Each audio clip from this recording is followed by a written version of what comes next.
안녕하세요. 잼테크앤 스튜디오의 잼입니다. 얼마 전에 제 친구가 갤럭시 S20을 구매를 했습니다. 언박싱을 좋아하는 저로서는 당장 친구에게 달려가서 언박싱 영상 한 번만 찍게 달라고 부탁을 하고 야외에서 언박싱 촬영을 했는데 생각보다 조금 많이 별로이게 찍었어요. 아, 이거 어떡하지 하고 있던 찰나에 제가 그 언박싱을 하면서 카메라를 촬영을 했었는데 그 순간 느낌이 딱 오더라고요. 그래서 준비한 오늘 얘기는 아이폰 11 프로와 갤럭시 S20의 카메라 비교를 한번 해보려고 합니다. 두 핸드폰이 굉장히 분명하게 특색을 보여줘서 꽤나 재밌게 분석을 했거든요. 한번 지금부터 시작해 보도록 하겠습니다. 먼저는 사진부터 한번 비교를 해 보도록 하겠습니다. 동영상 촬영, 사진 촬영 둘 다 똑같이 핸드폰에 설치된 기본 앱으로 촬영했다는 점 참고하시면서 보시면 더욱 좋을 것 같아요. 먼저 두 장의 사진을 보여드리겠습니다. 어떤 게 아이폰이고 어떤 게 갤럭시일지 한번 맞춰보시는 것도 조금 재밌는 요소가 되지 않을까 생각이 듭니다. 한번 보여드리도록 하겠습니다.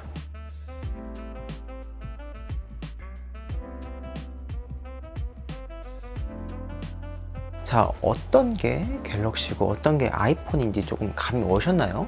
첫 번째 사진이 아이폰이었고 두 번째 사진이 갤럭시였습니다. 조금 미비하게 차이가 느껴지실지도 모르겠지만 눈에 띄게 보이는 점 바로 색감이었습니다. 아이폰 같은 경우는 조금 더 파란색의 쨍한 느낌이 많이 드는 색감을 보여줬고요. 갤럭시 같은 경우는 조금 더 노란 빛을 보여주면서 따뜻한 색감을 많이 보여주었습니다. 자, 그리고 또 주목하실 부분이 바로 빛 표현력이었습니다.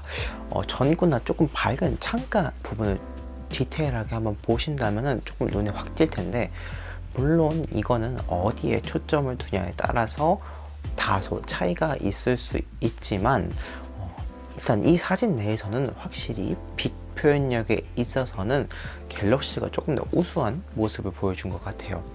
선명도 부분에서도 그렇고 확실히 좀 눈에 띄는 부분이지 않았나 생각이 듭니다. 자, 이번에는 다음 사진 한번 보여드리겠습니다.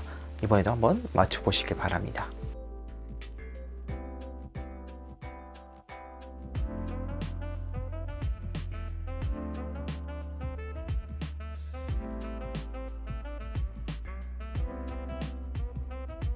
이번에는 첫 번째가 아이폰, 두 번째가 갤럭시였습니다. 여러분, 이번에 좀 감이 잡히셨나요? 확실히 좀 색감적인 부분에서는 확연하게 차이가 보이는 걸 볼 수가 있습니다. 자, 이번에는 조금 다르게 한번 찍어 보았습니다. 바로 울트라 와이드 또는 광각이라고 불리는 이 카메라로 한번 촬영을 해봤는데요. 어느 게 아이폰이고 어떤 게 갤럭시일지 맞춰보시기 바랍니다.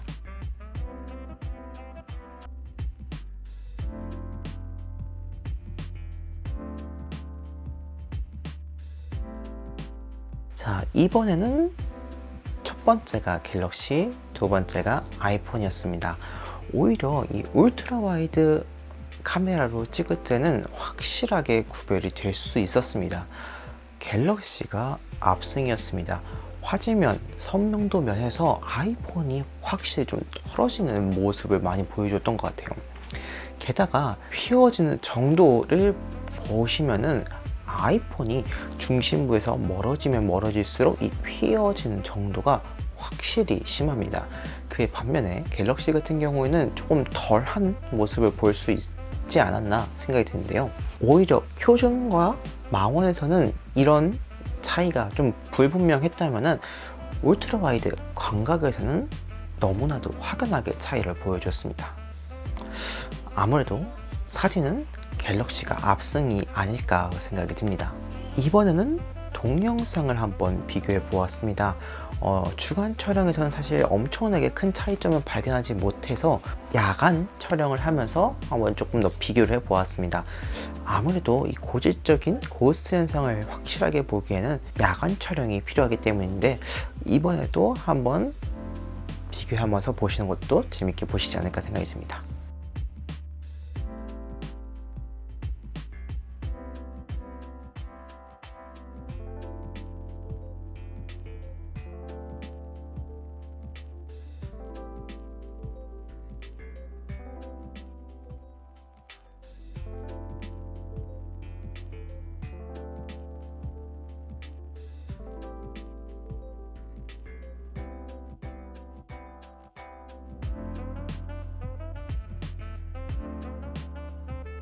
이번에는 첫 번째 영상이 갤럭시였고 두 번째 영상이 아이폰이었습니다.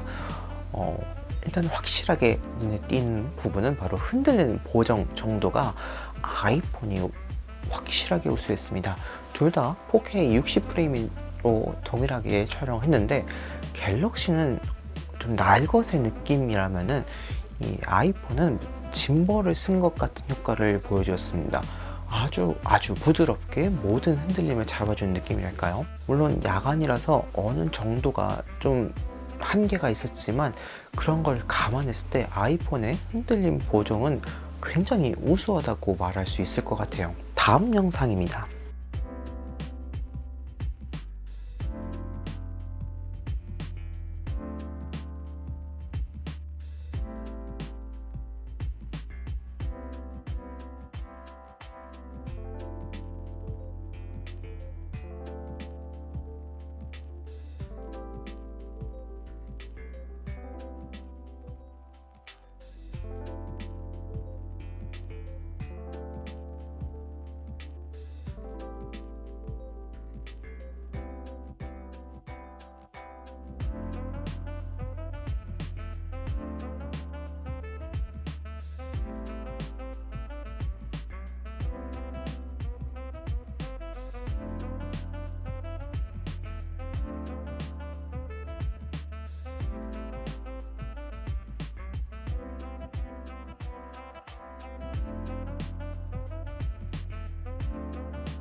이번에는 조금 더 확실하게 비교하실 수 있었을 것 같은데요. 고스트 현상이 눈에 띄는 영상이 있었습니다. 바로 그게 아이폰으로 촬영한 동영상입니다. 처음부터 끝까지 계속 이슈가 있던 부분이 바로 이 고스트 현상인데, 이 고스트 현상 같은 경우에는 굉장히 저렴한 렌즈군에서 발견되는 현상입니다. 다시 말하자면 아이폰에서 쓴 이 렌즈가 그렇게까지 좋은 렌즈가 아니지 않을까라는 추측도 할 수 있지 않을까 생각이 드는 부분이고요. 자, 그리고 또 다른 점이 빛 번지는 정도가 달랐습니다.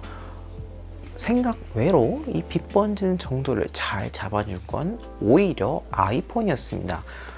갤럭시 같은 경우는 조금 더 빛 번지는 정도가 더 심하고, 좀 특별히 사진과는 다르게 뭉개진 현상이 좀 더 많이 보였던 것 같아요. 그에 반면에 사진과는 또 다른 모습을 보여주는 아이폰은 이 밝은 부분에서 빛 번지 정도가 좀 덜하고 조금 더 선명하게 촬영할 수 있지 않았나 생각이 듭니다. 자, 세 번째 영상은 더 어두운 곳에서 한번 촬영을 해 보았습니다. 비교 한번 해보겠습니다.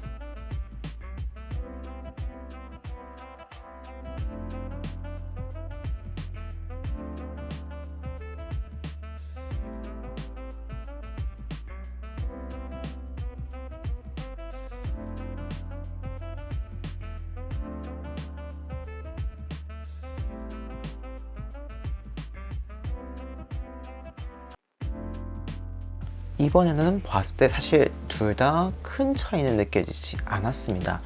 다시 말하자면은 야간 촬영에서 둘 다 화질면에서는 비슷하거나 아주 수준이 높다라고 말을 할 수 있을 것 같아요. 사실 일반적인 카메라로 이 야간 촬영을 한다는 것은 굉장히 까다로운 조건입니다. 그런 반면에 이 핸드폰으로 이렇게 간편하게 이 정도의 퀄리티를 촬영할 수 있다는 것은 굉장히 좋은 점수를 줄 수 있지 않을까 생각이 듭니다. 동영상 면에서는 아이폰이 압승이지 않나 라는 생각이 듭니다. 일단 제가 느끼기에는 사진면에서는 확실히 갤럭시가 좀 더 우수한 느낌을 받았고, 동영상 면에서는 확실히 아이폰이 조금 더 우수한 느낌을 받았습니다. 그러면서 또 드는 생각이, 갤럭시는 확실히 하드웨어가 굉장히 좋은 제품이라는 게 느껴지고, 아이폰은 하드웨어보다는 소프트웨어가 굉장히 잘 만들어진 핸드폰이지 않나 생각이 들었습니다. 왜냐하면은 아이폰에서 일어나는 고스트 현상 같은 경우에는 렌즈가 저렴한 카메라군에서 발견되는 좀 안 좋은 현상입니다. 즉, 아이폰에서 이 들어간 렌즈가 그렇게 좋은 렌즈가 아니라 좀 저렴한 렌즈에 속하지 않나 생각이 들어서 조금 하드웨어적인 부분에서는 확실히 좀 딸린다는 느낌을 받았고요. 그에 반면에 갤럭시 같은 경우는 고스트 현상을 찾아볼 수 없다는 판단 아래 렌즈를 그래도 비교적 신경을 썼다라고 판단이 될 것 같습니다. 하지만 동영상에서는 완전히 또 다른 모습입니다. 갤럭시 같은 경우에는 동영상 촬영할 때 굉장히 흔들림이 많이 생겼습니다. 이에 반면에 아이폰 같은 경우에는 그 흔들리는 정도가 굉장히 완화가 많이 되는데, 이거는 이제 촬영한 원본 영상을 소프트웨어에서 어느 정도 보완을 해준다는 느낌입니다.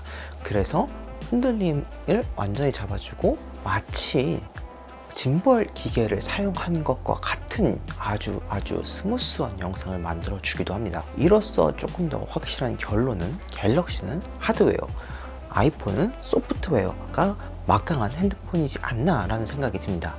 물론 철저하게 핸드폰 카메라 측면에서 말이죠. 여러분들은 어떤 결론을 내리셨는지 궁금하기도 합니다. 오늘은 여기까지입니다. 이 영상을 보시고 도움이 되셨다면 좋아요와 구독 버튼 눌러드리기 부탁드립니다. 감사합니다. 이상 잼이었습니다.